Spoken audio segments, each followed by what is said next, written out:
Hey, what's going on everyone? It's me, Mr. Mario, and welcome back to another episode of ModChat. In case you do not know, this is a podcast I try and do at least monthly in which I talk about whatever new stuff might be interesting me in the modding world, modding scenes, and I bring it to you all on here, either in audio or visual formats. If you want a video type visual format of this, it is available on the Mr. Mario 2011 YouTube channel. But this is a podcast as well, and that means it is available in audio form. Simply look up ModChat on any of your favorite podcasting apps or platforms, and it should be on at least most of them. So I do want to give a little bit of a heads up on here. The last episode of ModChat, I actually said that was going to be more of a mini episode where I was only going to talk about one thing, and in this episode here, I was planning on making this a full episode, but again, something big happen, something pretty big that you can probably see from the title on here. So I am going to be going over only a small handful of topics, really 3, and I might give my opinions on some other things, but this is going to be still kind of a more smaller but full episode, somewhere in between there. Either way, let's go ahead and get into what was just announced this week and dropped on the scene as a complete surprise. Now, for anybody who might be familiar with TheFloW, I'll put it like this and I'll keep it short. If you have a modified PlayStation Vita, you are definitely using some of TheFlow's work in some capacity, or you have in the past.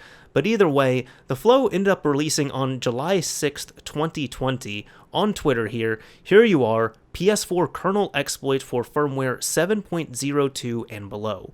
Vulnerability discovered on 2019, June 9th. This must be chained together with a WebKit exploit, for example, this exploit here for firmware 6.72. I know it says differently on here, but I am reading this with the correction. So you all heard that right. This isn't a troll, this isn't a joke, nothing of the sort on there.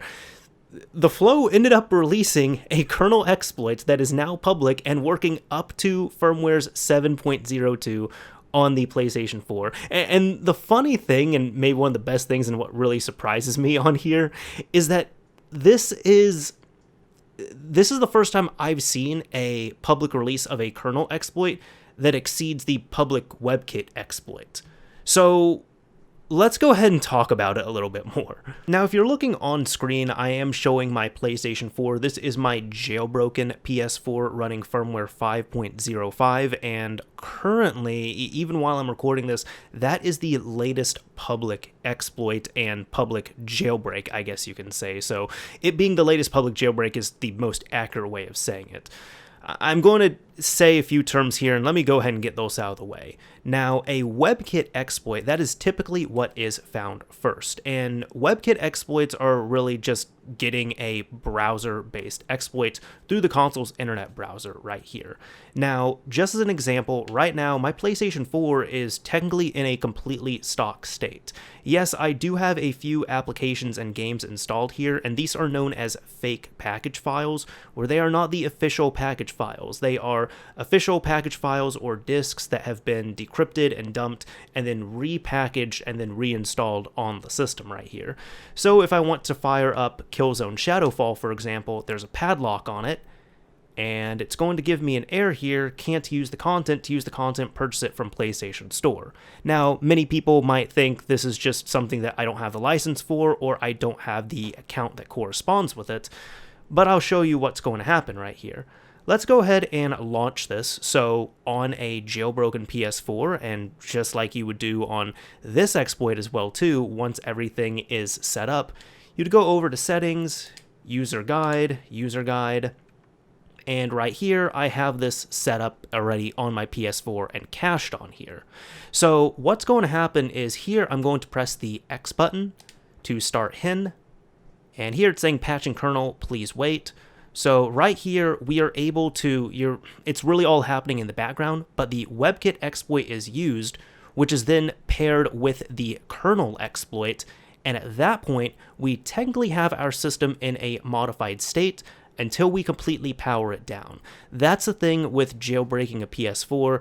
There's no permanent modified state like we would have on a PlayStation 3 with custom firmware, or even a Vita with HENlo running on there. As you can see, you can look at the list here. This will enable homebrew, enable debug settings, enable external hard drive support, several other things like that. And I can even show you all right here. Let me go ahead and just exit out of this. So if I go to my settings, if I scroll all the way down here, I do have access to debug settings on this system. Granted, I didn't show it before, but just try this out on your PS4. If it is unmodified, you're not going to have access to this. On top of that, I can go to that exact same package file. I haven't signed out, I haven't done anything else. I'm just going to press the X button, and as you can see, it's booting up just fine. So that's kind of a rundown of how a setup and jailbroken PS4 would work, and how you would get into this. And that is all thanks to the web browser using a WebKit exploit paired with a kernel exploit.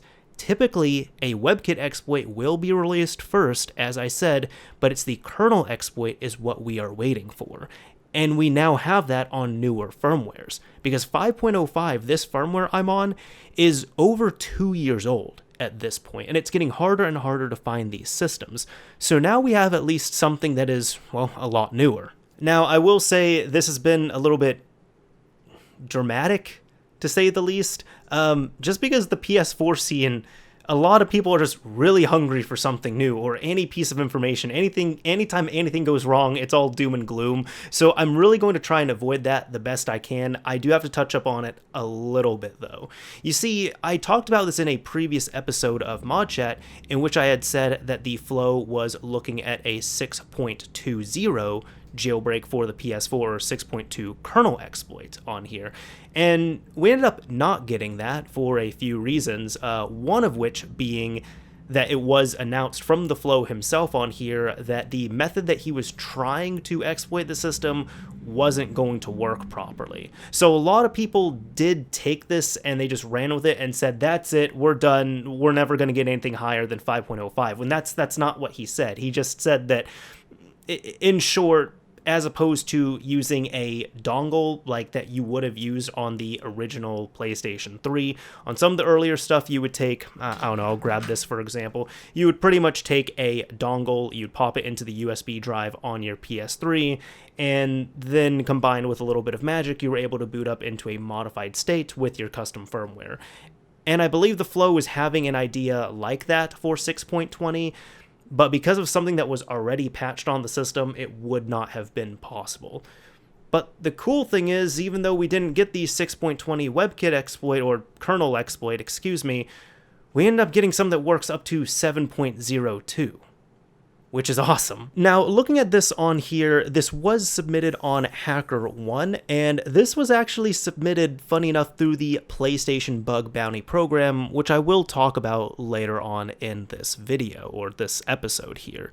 So let's just go ahead and talk about it. So on March 21st, 4 months ago, TheFloW ended up submitting this, and he was saying, summary, due to missing locks in option IPv6_2292 PKT option, so packet options, I guess, of set sock OPT, it is possible to race and free the struct IP6_packet opt buffer while it is being handled by IP6_set packet op.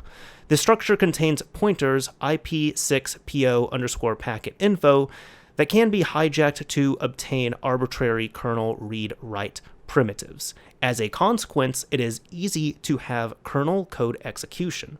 This vulnerability is reachable from WebKit Sandbox and is available in the latest firmware. That is 7.02. Attached is a proof of concept that achieves a local privilege escalation on FreeBSD 9 and FreeBSD 12. Impact: in conjunction with a WebKit exploit, a fully chained remote attack can be achieved. It is possible to steal, manipulate user data, dump and run pirated games. And then for anybody who's wanting to check it out here, you can actually download the exploit.c file, and you can look at the kernel exploit code right there. So HackerOne thanked TheFloW for accepting the invite to join the program and submitting this right here, and they were just reviewing it. And it looked like about 3 days later, we reviewed your submission and we would like to ask for additional information regarding the following. According to your report, this vulnerability is reachable from WebKit Sandbox and is available in the latest firmware that is 7.02, and in conjunction with a WebKit exploit, a fully chained remote attack can be achieved. However, you did not report any WebKit or full chain exploit. Could you please clarify if you have a WebKit or other exploit or not? If not, how can you make the assertion that this does work on 7.02? They are... Wow, I mean, that's polite, but they're very direct with it. Flow said, "Hi, this report does not include the whole chain, only the kernel exploit. I have chained the kernel exploit with a public WebKit exploit on firmware 6.72.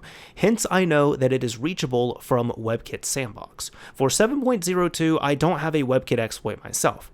I have obtained a kernel dump from an anonymous person and reverse engineered the affected component and verified that it was still unpatched." So now, check this out. It's now on March 26th, PlayStation comes in and they rewarded TheFloW with $10,000, saying, "Thank you very much for the report. We have reproduced your findings and we have decided to rate the severity of this report as high and award you a $10,000 bounty. Thanks again." On April 22nd, HackerOne reached out and said, "We would like to let you know that the vulnerability you reported has been patched via PS4 system software 7.50, which was publicly released last week.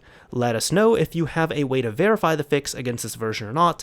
If not, we will close the report." So Flow was able to verify that it was properly fixed, and he was trying to bring someone into the program, in which they invited that person. So now at this point, we're going to fast forward a bit. June 25th, TheFloW ended up asking, "Dear PlayStation, would it be possible for me to post a write-up describing the exploitation of this vulnerability?" And HackerOne said, "We would be happy to work with you on a coordinated disclosure. Could you please request disclosure through the platform so our team can track and discuss it internally?" Now, Flow decided to disclose this report publicly. This was on June 25th. And on July 2nd, he was just checking in on here. On July 4th, they came back and said, "Could you please share a draft of the write-up you plan to disclose so it can be reviewed in advance?" And this is green tea from some HackerOne staff. So TheFloW ended up saying, "Instead of a write-up, I'd probably only disclose the vulnerability. Is it possible to make this report here public?" And Green Tea replied with saying, "The PlayStation team will approve public disclosure on this report. Are you comfortable with all the content in the back and forth comments being public? If so, we'll proceed." And TheFloW said it's all right. And then on July 6th, I mean, that's when this was disclosed. And at this point here, that is when this became completely public here. On July 6th at 2:12 p.m., this kernel exploit working up to firmware 7.02 was made completely public. Now, I know the bug bounty program is what caused a lot of controversy in the PlayStation scene, because when people saw that this launched in June of this year, they said, "Oh my god, this is going to be where exploits are going to die," because as opposed to people developing, finding exploits, and releasing them to the masses for free, they're just going to submit them through HackerOne and get paid. As you can see, I mean, if you have, they're only taking stuff for PlayStation Network and PlayStation 4. PlayStation Network, it ranges from $100 to $3,000, depending on how low or critical the exploit is. As opposed to the PlayStation 4 system, it will range anywhere from $500 to $50,000, again, depending on how low or critical the exploit is. They did count TheFlow's exploit here as a high reward or high exploit, so they gave him $10,000 on here, which, I mean, congratulations to him for getting that. It is also worth noting that it is only limited to these two platforms right here, because you can check the out of scope here real quickly, and it's even saying right here, PlayStation 1, PlayStation 2, PlayStation 3, PlayStation Vita, and PSP or any other hardware are indeed out of scope. So I do have some thoughts in regards to the bug bounty program and how this was handled. I will say, first of all, this is a great example of why you do not see current firmware, which current firmware is 7.51. That is why you do not see a kernel exploit publicly released for the latest firmware, or you do not see a full jailbreak released for the latest firmware. Those are not released to the public just because the PS4 scene and the developers, and I can respect this, they're trying to keep everything offline, because once you start taking things online, once you're compromising the PlayStation Network, once you're compromising online play, that's where people are going to start caring. However, you can look at what happened right here with this 7.02 Kernel exploit. PlayStation was completely aware of this. They are well aware of it. They have the code. They know how to do it. They've seen it. They were able to fix it. They paid for this right here, all right? They paid for it. But now, because it's no longer on a current firmware, it is only working on outdated firmwares, it's not going to compromise PlayStation Network, at least in their eyes, because you can't get online with a outdated firmware on the PS4. At this point, they really don't care. So that's how TheFloW was able to get his disclosure on here and make it public. So I think all around this worked out. This is a pretty ideal scenario, all right? I don't see a loser in this scenario, because you have Sony, who was able to find they were able to have a kernel exploit presented to them on a silver platter. They were able to pay $10,000 for it, which is not that much money to them. I mean, that's easy enough. It's not that much money to them. So they were able to patch that on their firmware and then release a firmware update for it. And then on top of that, TheFloW was able to both profit off of this, get a nice little paycheck in the form of 10 grand. And on top of that, he was able to disclose it publicly, which means that the public is now able to utilize, and they have the code. We have the code. It is open source. It is now freely available. This kernel exploit is freely available. Now, do I believe that this is going to lock down future exploits and really coerce developers to submit them directly to Sony? Maybe even especially with this. I mean, we might see more submissions on here, but I'll put it like this. The big thing is the PS4 scene has really always been offline. It has not been, there hasn't been stuff publicly released for the latest firmware version. And from what I can tell, that is very much done on purpose, and I'm totally okay with that. And in Sony's eyes, they really don't care what happens as long as it's offline and as long as pirated material is not being sold. Because you all will see, if you look back on this generation of the PS4 for modding as well, Sony was really only taking action against people who were involving pirated games. Like if they were getting PlayStation 4s and jailbreaking them and then preloading them with a bunch of games and reselling them.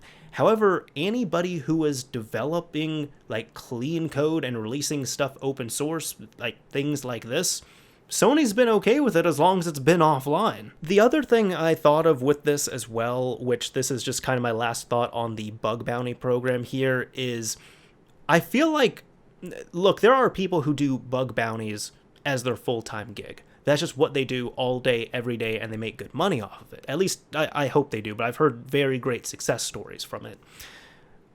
It's not only going, you have to realize this, people who are looking at the PlayStation Hacker 1 page, it's not only going to be people who are modding, it's not only going to be people who are in the scene. I have a feeling we would also see several skilled reverse engineers who are a little bit bored, or they're maybe interested, or people who know how to compromise networks, such as PlayStation Networks. They would look at stuff like this, and they would try and find exploits, they would develop stuff, they would create write-ups, and they would be the ones who would submit to Sony. And these would be people who are not involved in the modding scene in any way.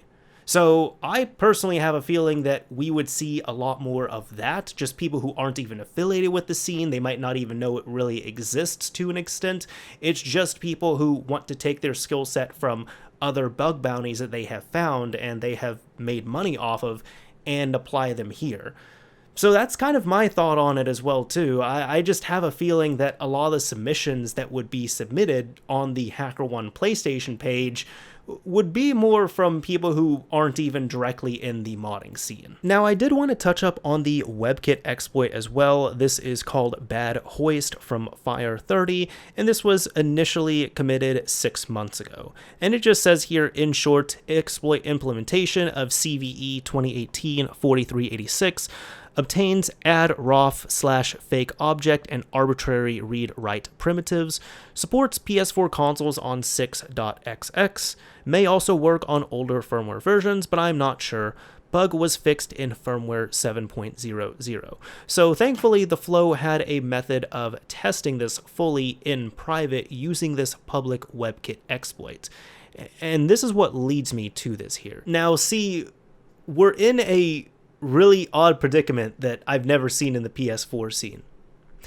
Typically, WebKit exploits that are public as well as kernel exploits are going to be either matching, or the WebKit public exploit is going to be on a higher firmware version. And right now, this has been the latest public one that's been available, which works up to firmware 6.72. However, that does not equate to 7.02. So I have a feeling we're probably going to see two different jailbreaks come from this. I feel like we're going to see one for 6.72, and then once a public WebKit exploit is created and developed and released for 7.02, which will work on, this firmware or any firmware, for example, then we will see this re-implemented and paired up again. So I feel like we're going to see a 6.72 jailbreak as well as a 7.02 jailbreak. So if you all see two jailbreaks in quick succession with each other, don't be all that surprised. I will also say, this is just like I said in the 6.20 episode, like where I was talking about TheFlow's 6.20 exploit.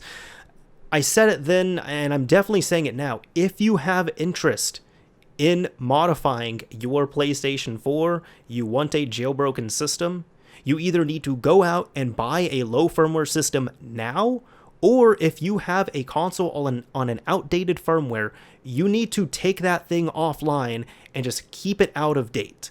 If it is on 7.02 or lower, you need to disconnect it right now if this is something you want to do. And I just want to pull up the PS4 update history right here. So for example, I was talking about 6.72, which was released on July 16th, 2019, and then that was succeeded by firmware 7.00 on October 8th, 2019. So for the first jailbreak, that's what I'm going to call it here out of this. If you have a system that hasn't been taken online since October of last year, or you get a hold of one like that, it could be a new old stock system, it could be a used system that's been sitting on a shelf for a while. If it hasn't been taken online past October of last year, you might be able to get into the first wave of this. Otherwise, right here, it looks like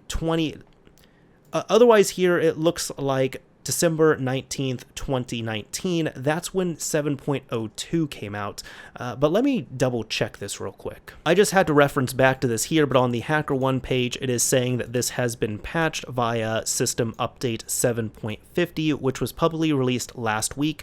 So that was pretty recent here. That was, let's take away a week on there, April 15th. So if you get a hold of a system, or you have a system that hasn't been taken online since the second half of April of this year, you're in a very good position right now as well too. Again, get a hold of a low firmware system. Get a hold of a system that hasn't been updated in at least 3 months. Or if your system hasn't been fired up or updated in at least 3 months, take it offline right now. So look, that is the big news out of the way. I do want to say thank you to TheFloW. Shout out to him for releasing this public kernel exploit now. And for anybody who is waiting for the jailbreak, because some people I know were just thinking, oh, we've been waiting on a kernel exploit, so this should all be available right now. No, you're going to have to wait a little bit. See, of course, this needs to get paired with a WebKit exploit, which has been done in private, but that needs to get re-implemented, that needs to get released, publicly and such. Like what we saw on my PS4, for example, the previous exploits we've seen, especially 5.05, it was just kind of handed off to people. Like QWERTY was the main person behind 5.05, and he pretty much said, hey, here's a website I'm hosting, here's your full stack exploit right here. I mean, this is kernel, this is the full chain. It's kernel, it's WebKit, full chain exploit. Go this website with your PS4, you got jailbreak. Congratulations.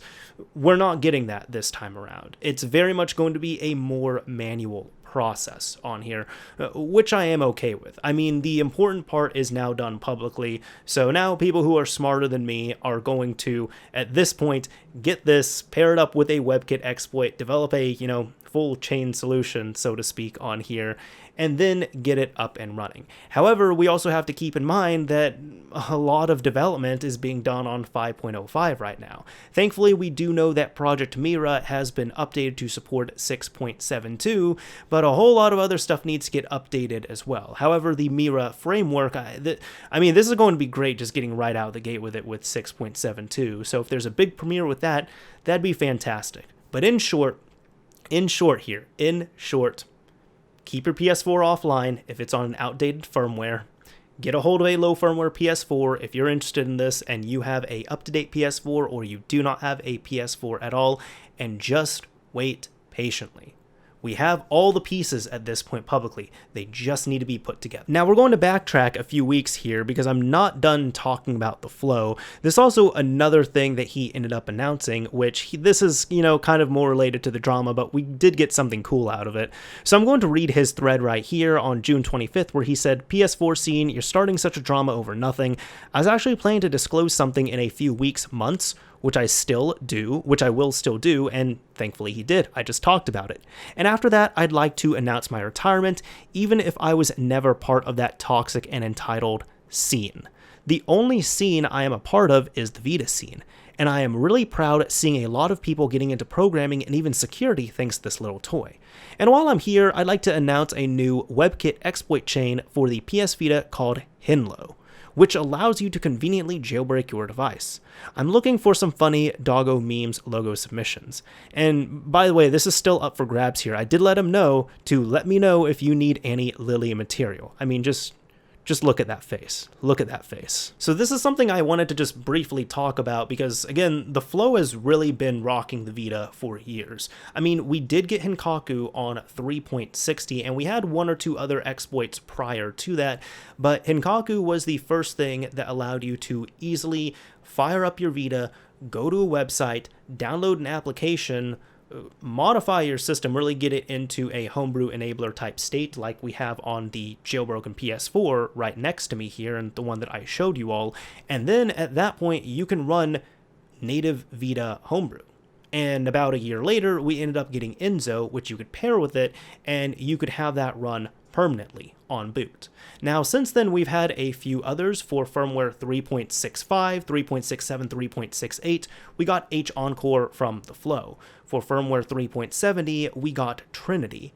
And then for firmware 3.73, and I believe it supports lower firmwares as well, we ended up getting HENlo squared or HENlo 2. And right now, 3.73 is still the latest Vita firmware. So the only things I haven't liked about the most recent exploits is that they all require PlayStation Network access. So for some reason, PlayStation Network is blocked, or you're on a banned system, or you just can't access PlayStation Network for whatever reason, you cannot modify your Vita or your PlayStation TV. 3.60 is the only public exploit right now in which you can just fire up your Vita, go to a website, and you're able to modify your system. It's as easy as something like Jailbreak Me back in the day for the iPod and iPhone, and just iDevices in general. However, any firmware from 3.65 to 3.73, it requires some kind of reliance on PlayStation Network, whether that be as big as purchasing a PSP game, such as on Trinity, or as little as adding a PlayStation Network account to your system and activating your system as the primary console to run that content. So it would really be awesome to see something like HENlo here, which it sounds like this is just going to kind of be a return to form, just like Henkaku, where the idea would be you either host a site or you go to a website which is available, you maybe press a few things, and then you're able to modify your Vita right there, and you blow it wide open. That would be awesome, because again, I would like to see something that doesn't have any reliance on PSN. Now, as for when this is releasing, here's the thing with TheFloW. This is what I've loved about the previous exploits. He is the type of person who he will say, hey, I found another exploit for the Vita, but I'm going to hold off until Vita end of life. And then he'll come back and say, you know what, I'm going to release it near the end of summer. And then he'll come back and say, you know what,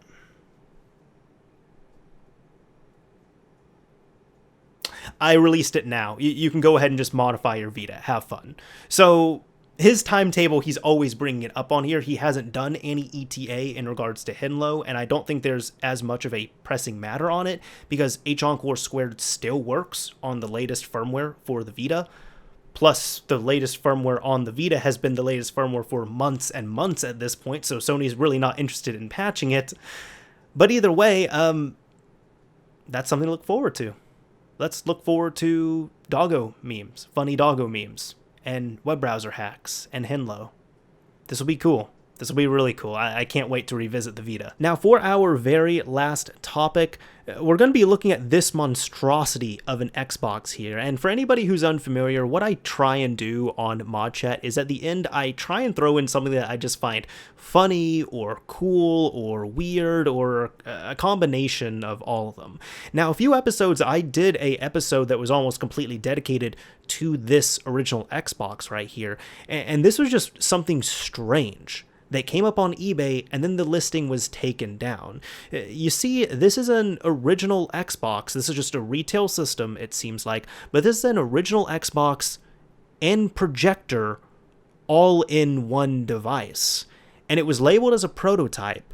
And then the seller was saying, well, I was told it could be a mod, and then because of that, it was taken down off of eBay. And it disappeared. Well, it's now available on Heritage Auctions, and it could be yours. When is this ending? This is ending in 4 days. So this is going to be sold on, what, Saturday? Probably at this point, July 11th. So if you're watching this episode when it's current, you might have the chance to buy it, maybe. But either way, I just want to take a look at this here. So as you can see, like at the time I'm recording this, the current bid is $625. With buyer's premium, it's $750.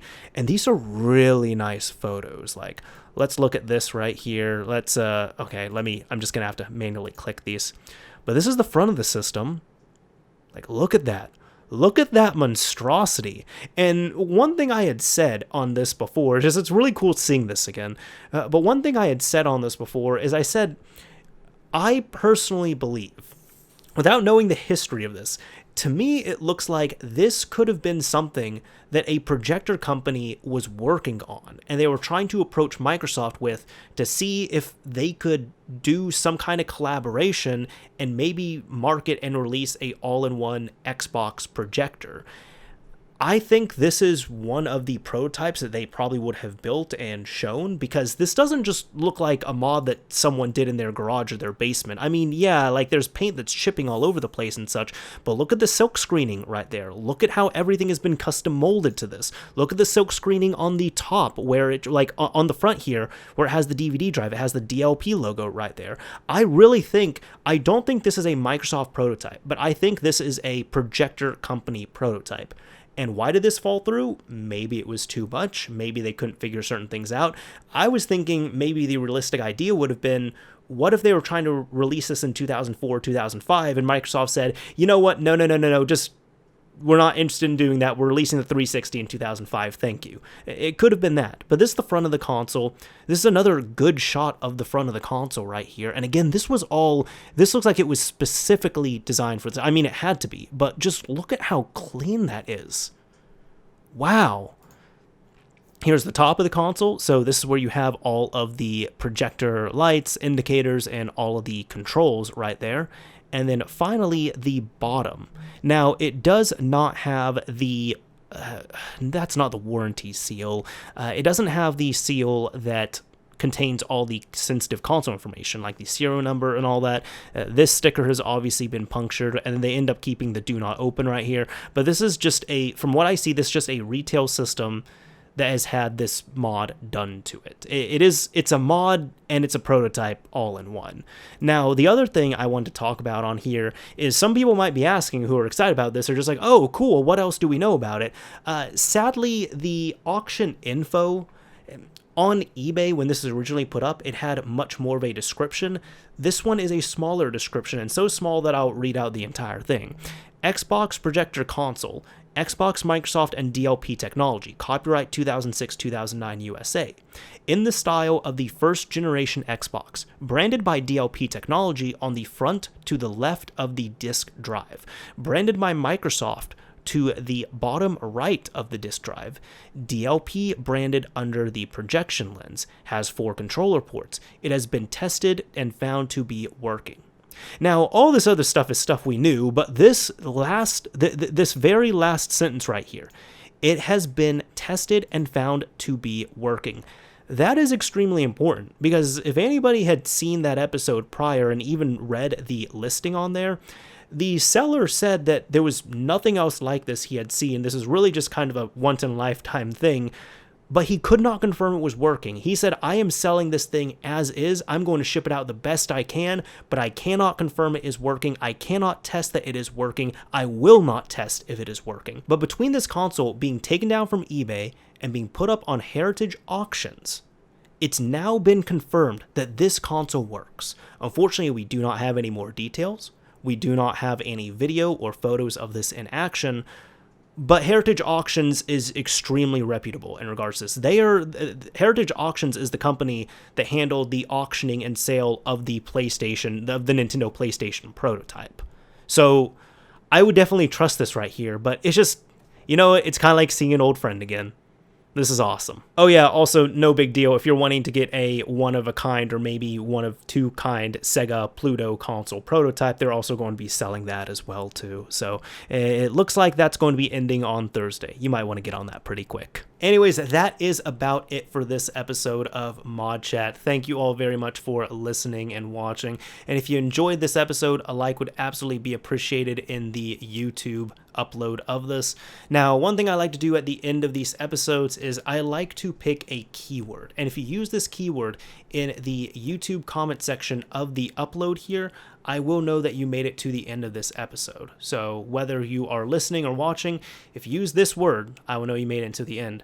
The question is, what the hell am I going to use for this? You know what? Since I just bought this game, how about Catherine? If you use the word, or I guess name, Catherine, in your YouTube comment, I know you will make it to the end of this episode, or at least you have. Anyways, that's about it again for this episode of ModChat. Thank you all for listening and watching, everyone, and until next time.